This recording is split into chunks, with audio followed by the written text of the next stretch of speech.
बिस्मिल्लाहिर्रहमानिर्रहीम। अस्सलाम वालेकुम नाज़रीन, मैं हूं आपको मेज़बान कामरान एजाज़। इस शो में आपके लाइव फ़ोन कॉल्स लेता हूं। अगर आपका भी इमिग्रेशन का मसला है, आप भी फ़ोन कर प्रोग्राम में हिस्सा ले सकते हैं। प्रोग्राम का नंबर भी आपकी स्क्रीन के नीचे आ रहा है। उम्मीद है कि आपको ऐसी एडवाइस दी जाएगी जो आपके लिए फ़ायदेमंद साबित होगी। शुरू करते हैं इस वीक की इम्पोर्टेंट अनाउंसमेंट के साथ। मेरी तरफ से आप सब बहन भाइयों को जिन्होंने कल दिवाली मनाई और आज भी मना रहे हैं, उन सब को हैप्पी दिवाली। मैं दुआ करता हूँ कि ये साल आपके लिए खुशियों से भरा रहे, आमीन। नाजरीन, कोर्स की तरफ जाने से पहले थोड़ी सी अपडेट्स मैं आपको देता जाऊँ।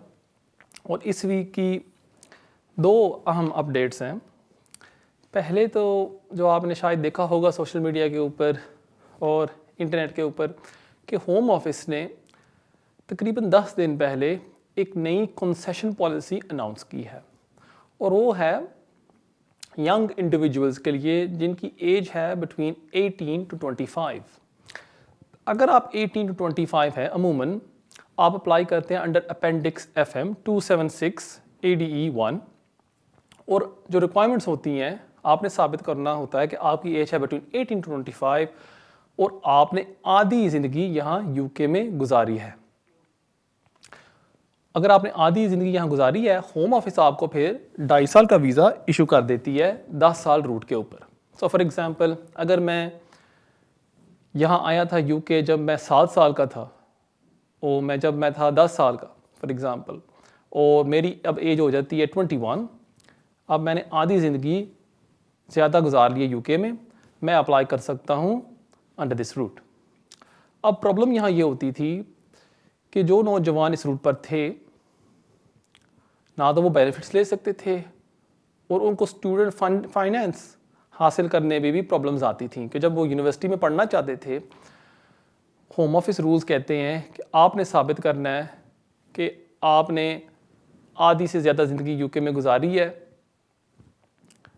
अगर आप अंडर 18 हैं और अगर आप ओवर 18 हैं, आपने साबित करना है कि आपने तकरीबन यहाँ 20 ईयर्स गुजारे। और काफ़ी ये मुश्किल होता था, ये प्रॉब्लम्स आती थी एप्लीकेंट्स को।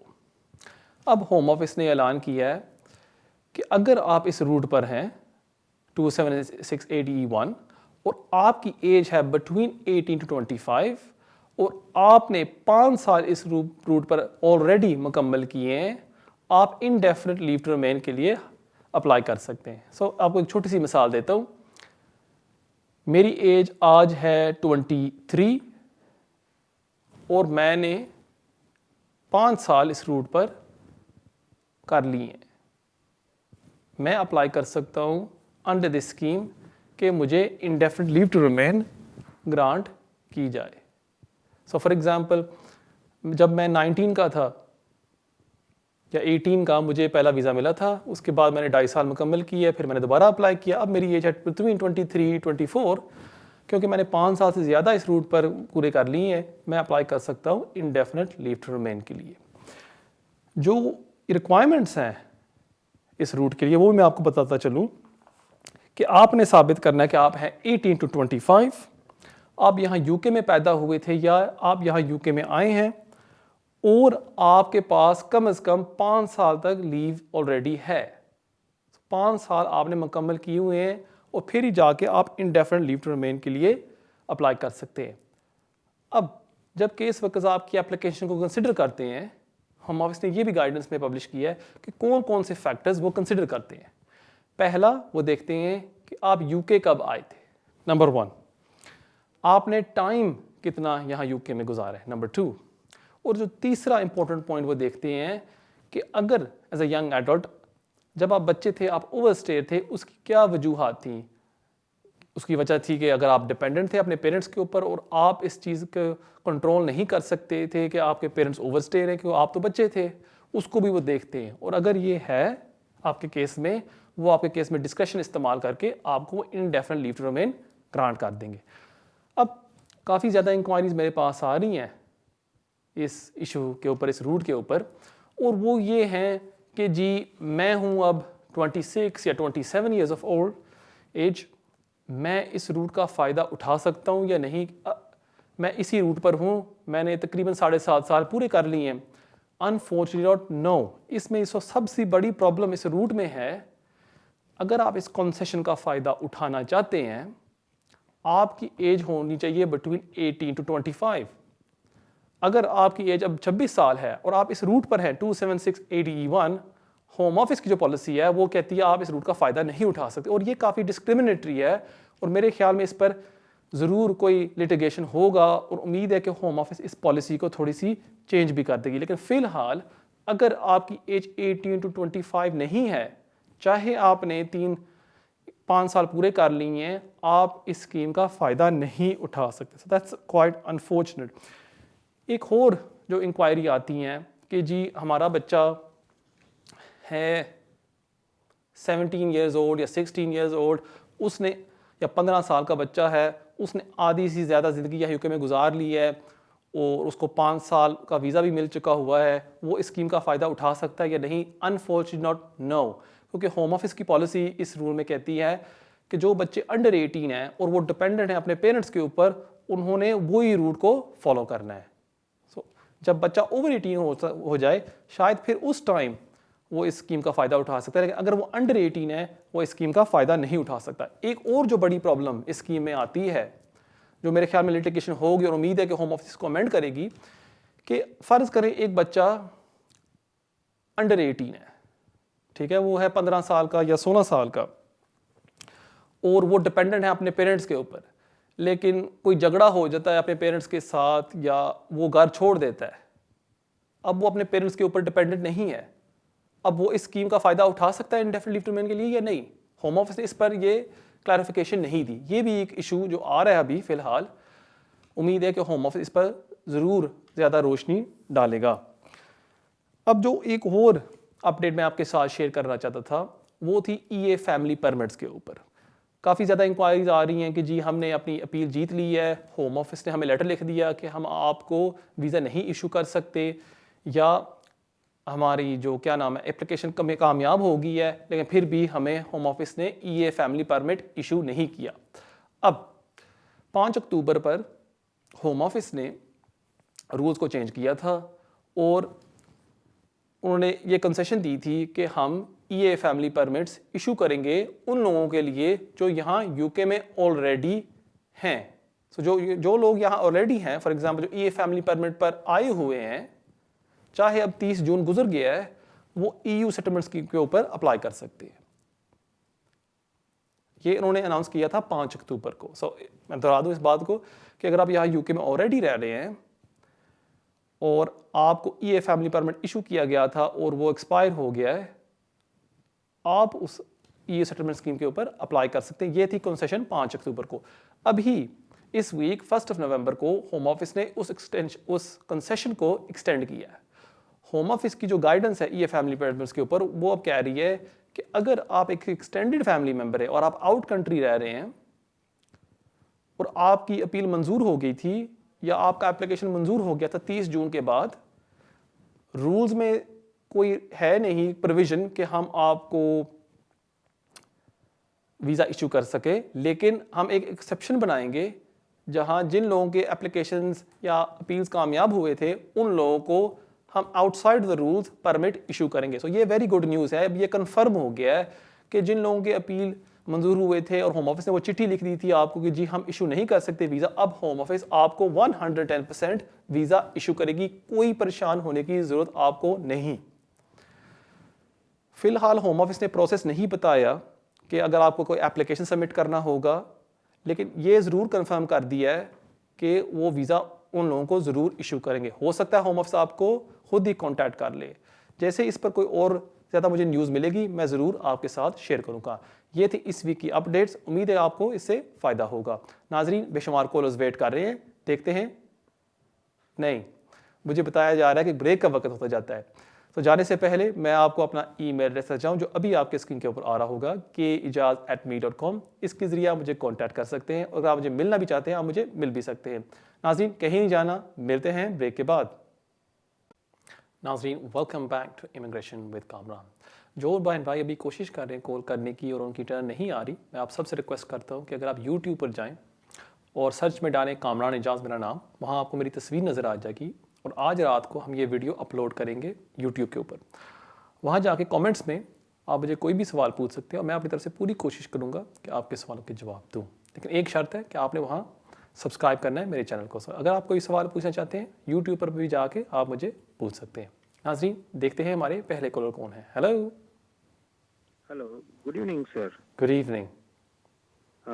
मुझे एक क्वेश्चन पूछना था और थोड़ी इन्फॉर्मेशन चाहिए थी। जी जी। ओके, मेरे पास 10 इयर्स रूट है, 2.5 साल का वीज़ा है। जी जी। और वो मेरी बच्ची के ऊपर मिला है मुझे, और वो मेरी पहली वाइफ के साथ रह रही है, और मैंने दूसरी शादी भी की है।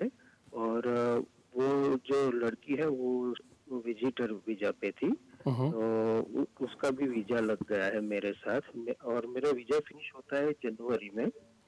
और मैं ये पूछना चाहता हूँ कि उसके पास जो लड़की है इंडिया में है, तो वो अंडर 18 है, उसका 18 होता है फरवरी में, तो मैं क्या उसको बुला सकता हूँ डिपेंडेंट के तौर पे? और अगर मैं बुला सकता हूँ तो मुझे कितनी अर्निंग दिखानी पड़ेगी उसकी मम्मी के लिए भी और उसके मेरे स्टेप डॉटर के लिए भी? ठीक है, मैं अभी आप 2.5 साल का वीज़ा है आपके पास, करेक्ट? हाँ, वो 2.5 साल का है, जो 10 इयर्स रुपये होता है ना, वो फिनिश होना है जनवरी में, और वो 18 होती है फरवरी में, तो उससे पहले मुझे उसको बुलाना है। ठीक है, मैं देता हूँ आपके सवाल का जवाब। बहुत शुक्रिया आपके कॉल का। आप अपनी स्टेप डॉटर को स्पॉन्सर ज़रूर कर सकते हैं, लेकिन आपको दिखाना होगा 18,600 इनकम रिक्वायरमेंट।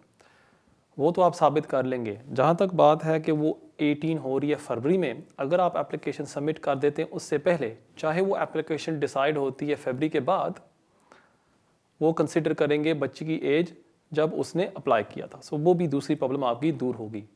जो मेन प्रॉब्लम मुझे नज़र आ रही है वो ये है कि आपने साबित करना होगा कोई ख़ास वजूहात हैं जिस बेस के ऊपर आपकी स्टेप डॉटर को वीज़ा दिया जाए, क्योंकि होम ऑफिस ये आर्ग्यू करेगी कि अगर बच्ची यहाँ इंडिया में रह रही है वो किसके साथ रह रही है, और वो जो सर्कमस्टांसेस है वो क्यों कंटिन्यू क्यों नहीं हो सकते। उसका जो बायोलॉजिकल फादर है अगर उसके साथ रह रही है, फिर होम ऑफिस आर्ग्यू करेगी कि जी वो उसके साथ रहे। अगर वो उसकी डेथ हो चुकी है और कोई और नहीं है उसको संभालने के लिए, फिर इसमें बात बन सकती है। लेकिन जो मेन इशू आता है हमेशा इन एप्लीकेशंस में वो है कि जो गार्डियन होता है या जो पेरेंट होता है वो उनकी देखभाल क्यों नहीं कर सकता, क्यों उनको वीज़ा दिया जाए कि वो यहाँ आए यूके रहने के लिए, वो आपने फिर साबित करना होता है। सो बेस्ट चीज़ ये होगी अगर आप किसी सॉलिसिटर से मिल लें, वो फिर आपको एक्सप्लेन कर सकता है कि आपके लिए कौन सी बेस्ट ऑप्शन होगी कि आपका केस सही तरह पेश किया जाए कि ज़्यादा से ज़्यादा चांसेस हो कि उसका वीज़ा कामयाब होने में। बहुत शुक्रिया आपके कॉल का।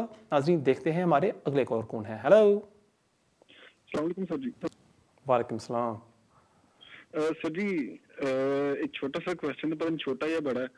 मैंने लास्ट ईयर नवंबर में अपना वीज़ा अप्लाई किया था। ठीक है। 7 माह बाद उन्होंने वकील को कहा कि दोबारा एप्लीकेशन भेजें नई एप्लीकेशन के साथ, तो दोबारा मैंने फिंगरप्रिंट करवाए, नई एप्लीकेशन डाली। कौन सी एप्लीकेशन थी? सॉरी, इंडेफिनिट की। इंडेफिनिट की, ठीक है। और जब आपने एप्लीकेशन पहली सबमिट की उसमें कोई प्रॉब्लम्स आए थे फिंगरप्रिंट्स में? उसमें प्रॉब्लम तो कोई नहीं थी आई, लेकिन उन्होंने पता नहीं क्यों बाद में 7 माह बाद कहा कि आप दोबारा एप्लीकेशन सेंड करें। ठीक है, नई एप्लीकेशन ठीक है, वो आपने सेंड कर दी, फिर कर दिए मैंने, और उसके बाद दोबारा फिंगरप्रिंट करवा दिए। लेकिन अब साल पूरा होने वाला, मैंने एमपी से लास्ट मंथ किया था राब्ता, तो उन्होंने कहा कि हम जो नई एप्लीकेशन जो डाली है इसका 6 माह का टाइम है, 6 माह के बाद आप हमसे राब्ता कर सकते हैं, इससे पहले नहीं। तो ये जो नई एप्लीकेशन है यहाँ से टाइम आपका स्टार्ट हुआ है, तो ऑलरेडी साल तो हो चुका है, और कितना टाइम ये लेंगे, ये क्या इसका थोड़ा सा आइडिया है या बस जो दूसरी एप्लीकेशन आपने सबमिट की थी वो आपने कब सबमिट की है? वो सर जी मैंने तकरीबन 4 माह पहले की है। 4 माह, ठीक है। लेकिन मुझे जो हैरत होती है कि जो आपकी पहली एप्लीकेशन थी 6-7 माह बाद उन्होंने क्यों कहा कि हम इसको एक्सेप्ट नहीं कर सकते, दोबारा करें? मुझे ये मेरी समझ के बाहर है, ये क्या वजह थी? वो लेटर तो लिखा होगा ना उन्होंने, एक्सप्लेन तो किया होगा।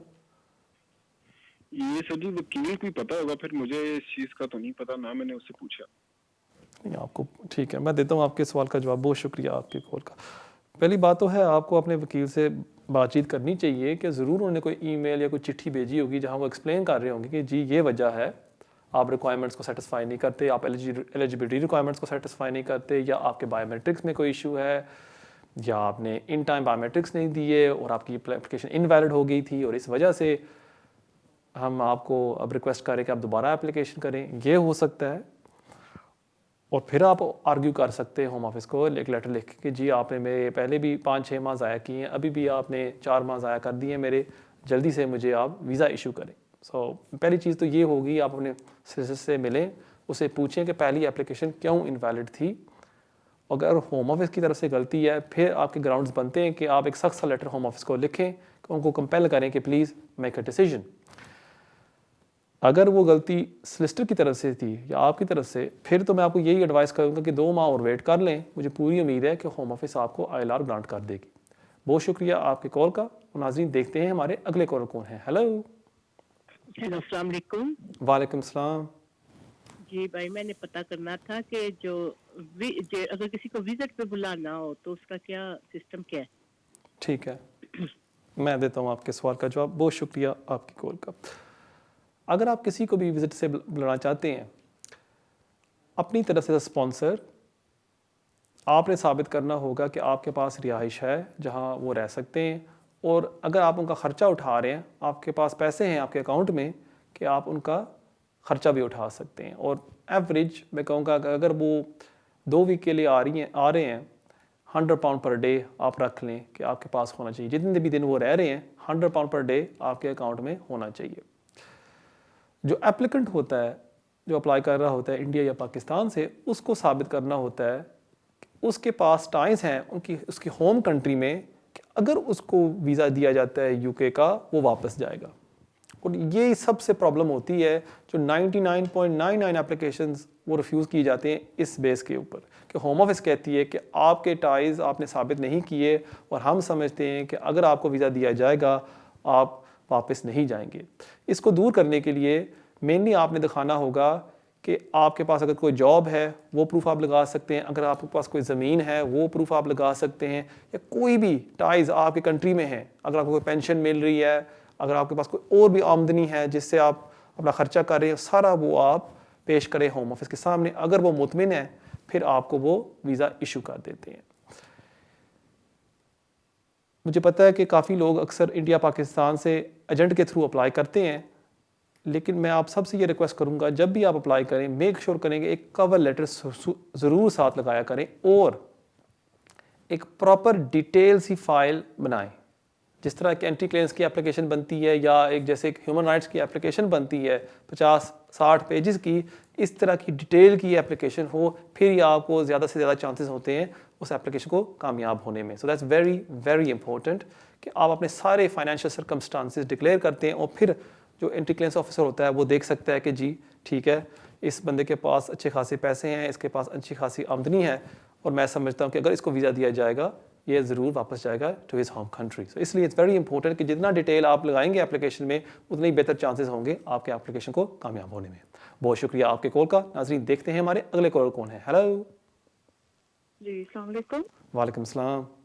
जी, मेरे 2 सवाल हैं आपसे। जी जी आपने जो भी अपडेट बताई है, जो 10 साल के ग्रुप में हैं बच्चे, जैसे उनकी उम्रें 18 to 25 हैं, तो Correct. मेरे बच्चे भी इसमें आते हैं। ठीक है। तो हम ना 10 इयर्स रूट पे हैं, और 2016 में हमें फर्स्ट एक्सटेंशन मिली थी। तो 5 साल पूरे हो गए हैं, तो क्या हम उनकी इंडेफिनिट के लिए अप्लाई कर सकते हैं? आपके बच्चों की एज क्या है? एक की 18 है और एक की 21 है। 21। और उन्होंने अपनी आधी लाइफ यहाँ UK में गुजार ली है?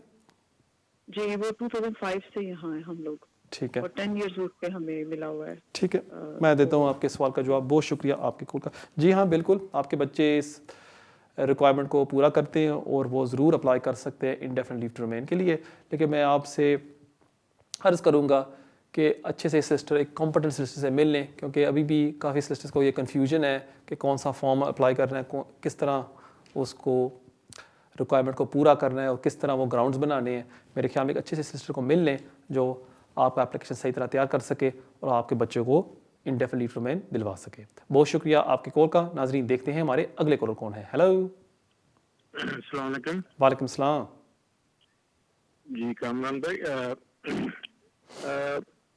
एक दो सवाल हैं छोटे छोटे। एक तो ये मैंने पता करना है स्टूडेंट वीजे के बारे में। ठीक है। वो ये है कि जो मेंटेनेंस फंड होता है और एक होता है जो रिमेनिंग कोर्स की फी होती है। करेक्ट। ये दोनों चीजें हमने इकट्ठी रखनी है 28 डेज के लिए, या सिर्फ मेंटेनेंस फंड की रिक्वायरमेंट है 28 डेज रखने की? ठीक है। तो क्वेश्चन ये है।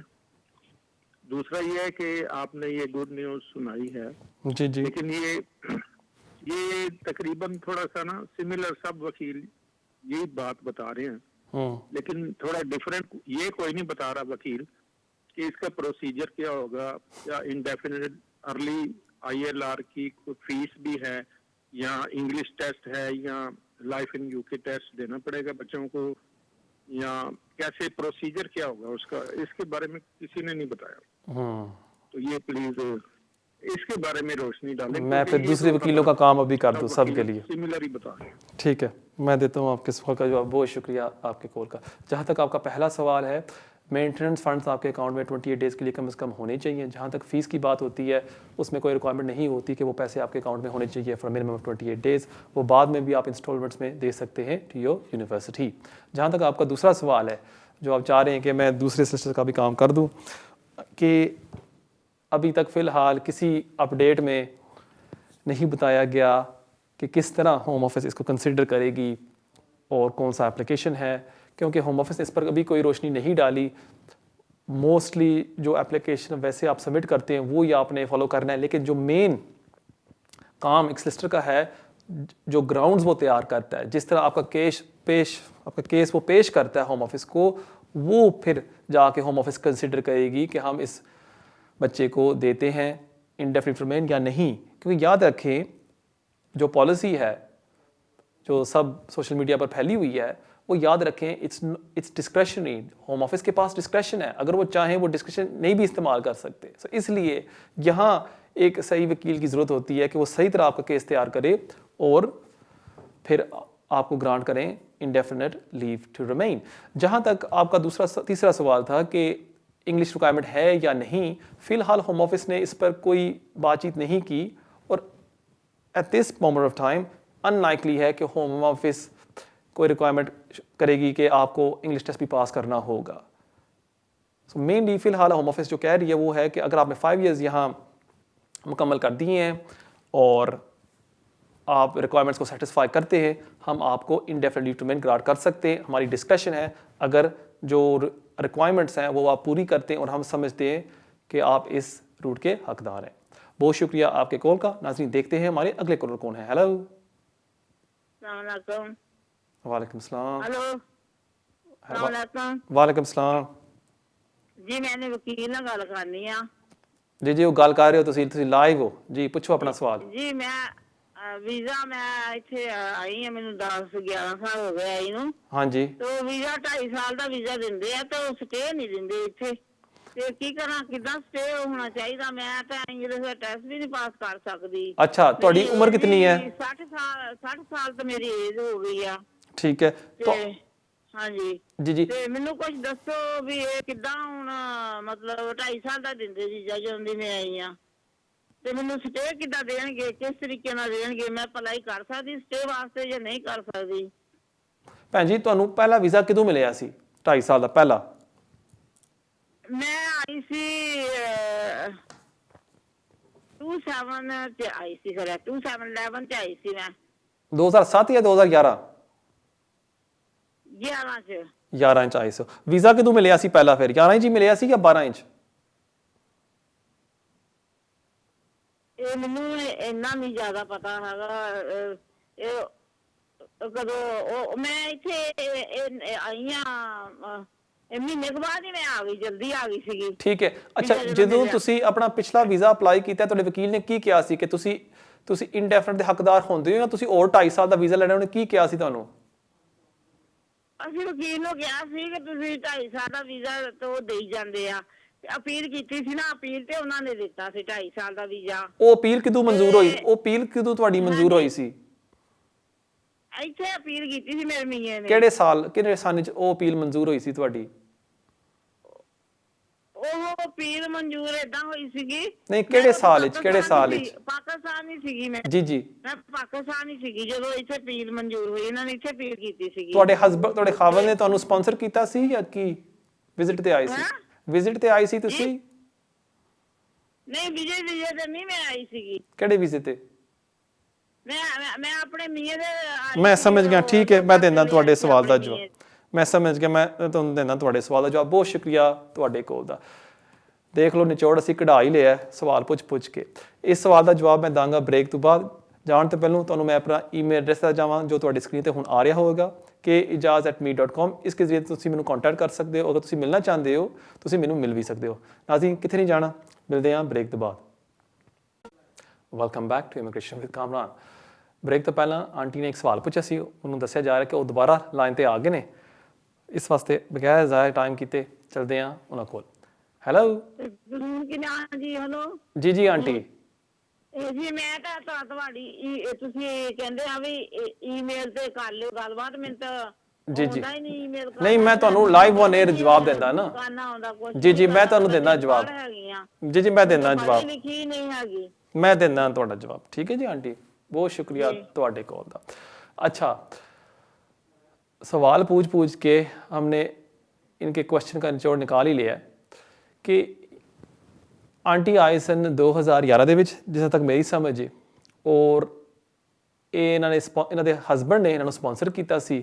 ਐਪਲੀਕੇਸ਼ਨ ਰਿਫਿਊਜ਼ ਹੋ ਗਈ, ਅਪੀਲ ਤੇ ਗਏ, ਅਪੀਲ ਮਨਜ਼ੂਰ ਹੋ ਗਈ ਔਰ ਇਹ ਯੂਕੇ ਐਂਟਰ ਹੋ ਗਏ। ਔਰ ਜਿੱਥੇ ਤੱਕ ਮੇਰੀ ਸਮਝ ਹੈ ਕਿ 2011 ਜਾਂ 12 ਚ ਆਏ ਨੇ। ਪੁਰਾਣੇ ਰੂਲਸ ਦੇ ਜਦੋਂ 2 ਸਾਲ ਤੁਸੀਂ ਮੁਕੰਮਲ ਕਰਦੇ ਸੀ ਔਰ ਤੁਸੀਂ ਅਪਲਾਈ ਕਰ ਸਕਦੇ ਸੀ ਇਨਡੈਫੀਨਿਟ ਵਾਸਤੇ। ਹੁਣ ਜਿਹੜੀ ਪ੍ਰੋਬਲਮ ਇਹਨਾਂ ਨੂੰ ਆ ਰਹੀ ਹੈ ਕਿ ਇਹ ਇੰਗਲਿਸ਼ ਟੈਸਟ ਪਾਸ ਨਹੀਂ ਕਰ ਸਕਦੇ ਔਰ ਲਾਈਫ ਇਨ ਦ ਯੂਕੇ ਵੀ ਨਹੀਂ ਪਾਸ ਕਰ ਸਕਦੇ ਔਰ ਇਹ ਹਰ 2.5 ਸਾਲ ਬਾਅਦ ਐਕਸਟੈਂਸ਼ਨਾਂ ਅਪਲਾਈ ਕਰੀ ਜਾ ਰਹੇ ਨੇ ਔਰ ਇਹਨਾਂ ਨੂੰ ਇਨਡੈਫੀਨਿਟ ਲੀਵ ਟੂ ਰਿਮੇਨ ਨਹੀਂ ਮਿਲ ਰਹੀ।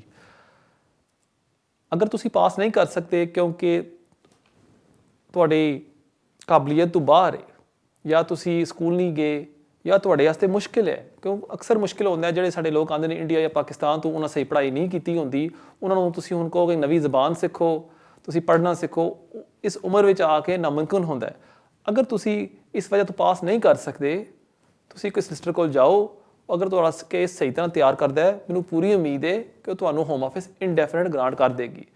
ਬਲਕਿ ਬਜਾਏ ਤੁਸੀਂ ਪੈਸੇ ਜ਼ਾਇਆ ਕਰ ਰਹੇ ਹੋ 2.5 ਸਾਲ ਵੀਜ਼ਿਆਂ 'ਤੇ, ਮੈਂ ਤੁਹਾਨੂੰ ਇਹੀ ਮਸ਼ਵਰਾ ਦਾਂਗਾ ਕਿ ਫੌਰੀ ਤੌਰ 'ਤੇ ਤੁਸੀਂ ਜਦੋਂ ਤੁਹਾਡਾ ਵੀਜ਼ਾ ਐਕਸਪਾਇਰ ਹੋਣ ਵਾਲਾ ਹੋਏਗਾ, ਇਹ ਜਿਹੜਾ ਹੁਣ ਤੁਹਾਨੂੰ ਮਿਲਿਆ ਹੈ ਤਾਂ ਐਕਸਪਾਇਰ ਹੋਣ ਵਾਲਾ ਹੋਏਗਾ, ਤੁਸੀਂ ਕਿਸੇ ਸਿਸਟਰ ਕੋਲ ਜਾਓ, ਉਹ ਇਨਡੈਫੀਨਿਟ ਦੀ ਐਪਲੀਕੇਸ਼ਨ ਪਾਵੇ, ਸਹੀ ਤਰ੍ਹਾਂ ਤਿਆਰ ਕਰੇ। ਮੈਨੂੰ ਪੂਰੀ ਉਮੀਦ ਹੈ ਉਹ ਤੁਹਾਨੂੰ ਇਨਡੈਫੀਨਿਟ ਗ੍ਰਾਂਟ ਕਰ ਦਾਂਗੇ।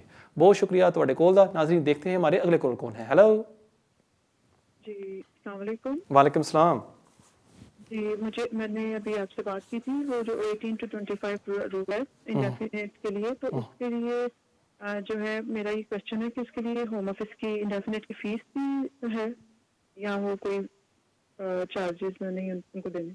ठीक है, मैं देता हूँ। सवाल मेरा ये है जी, दूसरा सवाल मेरा ये है कि हम 10 ईयर्स रूट में हैं, तो जब हमारे ILR का टाइम आएगा तो हमें जो लाइफ इन यूके वो भी करना पड़ेगा, ठीक है या नहीं?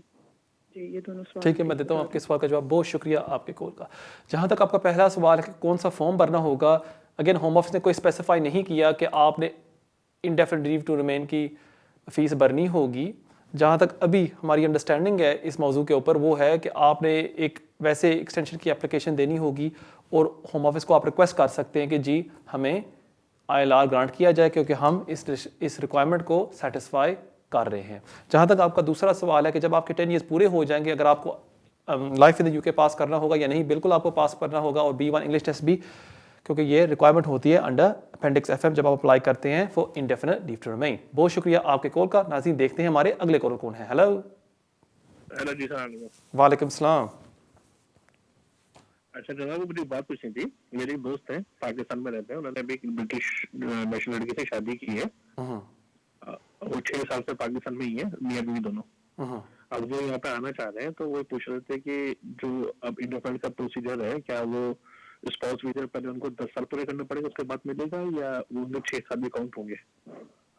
सॉरी, मुझे आपकी बात की समझ नहीं है। पिछले 6 साल से वो यहाँ रह रहे हैं पाकिस्तान पाकिस्तान में, में ठीक रह है रहे ना।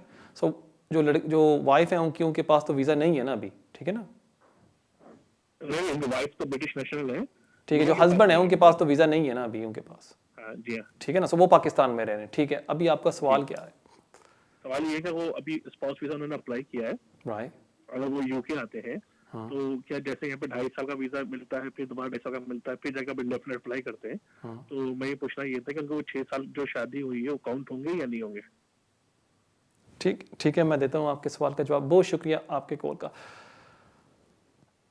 जो उनके हस्बैंड यहाँ आ जाते हैं, उनका टाइम पीरियड शुरू होगा जिस दिन से वो यूके एंटर होते हैं, उस दिन से उन्होंने 5 साल पूरे करने होंगे। शादी की डेट से वो नहीं देखते कि अगर आपको शादी हो गए हैं, 6 साल हुए, जिस तरह यूरोपियन एप्लीकेशंस में करते हैं, उस तरह जो अपेंडिक्स FM पार्टनर बेस के एप्लीकेशन होते हैं उसको देखा जाता है जिस दिन से आपको एंट्री दी जाती है। उम्मीद है आपको आपके सवाल का जवाब मिल गया होगा। बहुत शुक्रिया आपके कॉल का। नाज़रीन, देखते हैं हमारे अगले कॉलर कौन है। हेलो,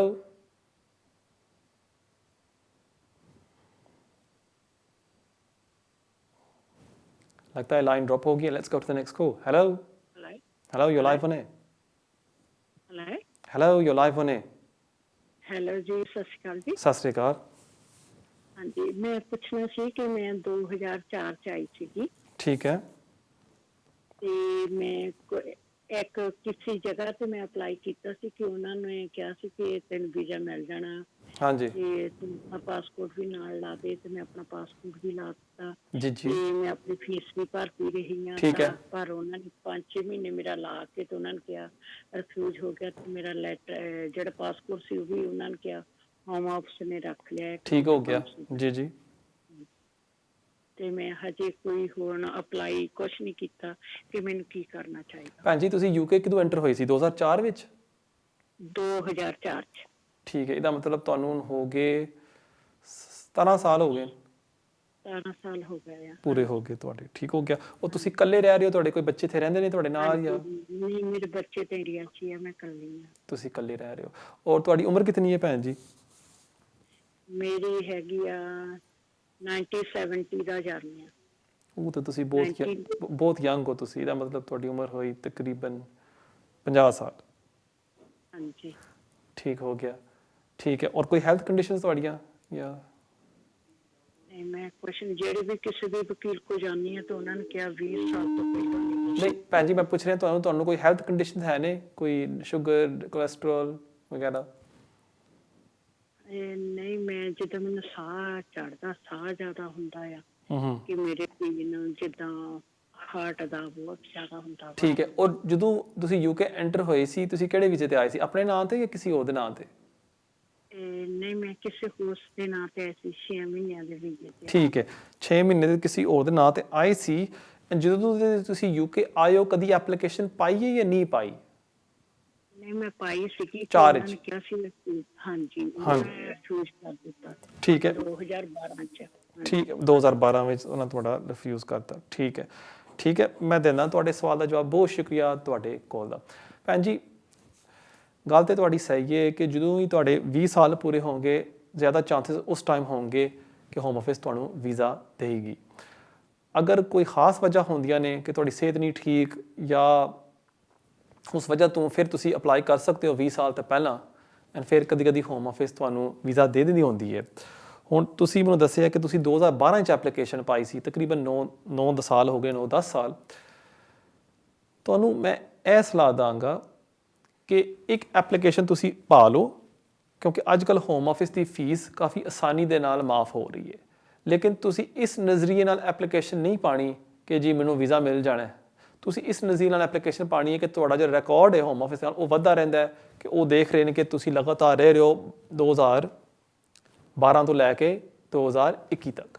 ਅਗਰ ਤੁਸੀਂ ਕਿਸੇ ਅੱਛੇ ਸਲਿਸਟਰ ਨੂੰ ਮਿਲ ਲਓ, ਬੇਸ਼ੱਕ ਤੁਸੀਂ ਸਾਡੇ ਕੋਲ ਵੀ ਆ ਸਕਦੇ ਹੋ, ਤੁਹਾਨੂੰ ਫੀਸ ਦੇਣ ਦੀ ਜ਼ਰੂਰਤ ਨਹੀਂ। ਤੁਹਾਡੀ ਖਾਲੀ ਐਪਲੀਕੇਸ਼ਨ ਚਲੀ ਜਾਏ, ਮੈਂ ਖੁਸ਼ ਹੋਵਾਂਗਾ ਕਿ ਤੁਹਾਡੀ ਮੈਂ ਮਦਦ ਕਰ ਸਕਾਂ। ਤੁਹਾਡੀ ਐਪਲੀਕੇਸ਼ਨ ਚਲੀ ਜਾਏ ਸਿਸਟਮ ਵਿੱਚ, ਇਹ ਮੇਰੇ ਵਾਸਤੇ ਬੜੀ ਖੁਸ਼ੀ ਦੀ ਗੱਲ ਹੋਏਗੀ। ਐਪਲੀਕੇਸ਼ਨ ਪਾ ਦਿਓ, ਇਹਦੇ ਨਾਲ ਤੁਹਾਡਾ ਰਿਕਾਰਡ ਵੱਧਦਾ ਰਹੇਗਾ। ਹੋ ਸਕਦਾ ਹੈ ਕਿ ਅਗਰ ਰੱਬ ਕਰਮ ਕਰੇ ਕੋਈ ਮੁਅਜਜ਼ਾ ਵੀ ਹੋ ਜਾਏ। ਲੇਕਿਨ ਅਗਰ ਵੀਜ਼ਾ ਲੈਣਾ ਹੈ, ਤੁਸੀਂ ਮੈਨੂੰ ਕਹਿੰਦੇ ਹੋ ਯਾਰ ਮੈਨੂੰ ਵੀਜ਼ਾ ਚਾਹੀਦਾ 100% ਮੈਨੂੰ ਗਰੰਟੀ ਦਿਓ, ਫਿਰ ਤਾਂ ਜ਼ਿਆਦਾ ਚਾਂਸਸ ਹੋਣਗੇ ਕਿ ਤੁਸੀਂ 20 ਸਾਲ ਦਾ ਵੇਟ ਕਰੋ। ਲੇਕਿਨ ਕਿਉਂਕਿ ਕਾਫੀ ਟਾਈਮ ਹੋ ਗਿਆ ਤੁਹਾਨੂੰ ਐਪਲੀਕੇਸ਼ਨ ਪਾਇਆ, ਇੱਕ ਤੁਸੀਂ ਟਰਾਈ ਮਾਰ ਲਓ, ਫੀਸ ਤੁਹਾਡੀ ਨਹੀਂ ਜਾਣੀ, ਤੁਸੀਂ कुछ हासिल ही करना है, कुछ थोड़ा ज़ाया नहीं जाना। बहुत शुक्रिया ਤੁਹਾਡੇ ਕੋਲ ਦਾ। नाज़रीन देखते हैं हमारे अगले कॉल कौन है। हेलो हेलो, अस्सलाम वालेकुम। वालेकुम सलाम। जी, मेरा नाम सदिया सुल्ताना है। जी जी। तो मैंने आपसे पूछना था कि मैं 2016 में आई थी 2.5 साल का वीज़ा लेके। ठीक है। तो उसके बाद मेरा वीज़ा ख़त्म हुआ, फिर मैंने दोबारा से वीज़ा अप्लाई किया, तो फिर अभी मुझे दोबारा 2.5 साल का वीज़ा मिला है। ठीक है। तो मैं पूछना चाह रही थी कि मैं कब स्टे के लिए अप्लाई करूं या कब मेरा वीज़ा पक्का होगा, कुछ इन्फॉर्मेशन दे सकते हैं प्लीज़? आप कौन से वीज़े पर आई थी यहाँ यूके?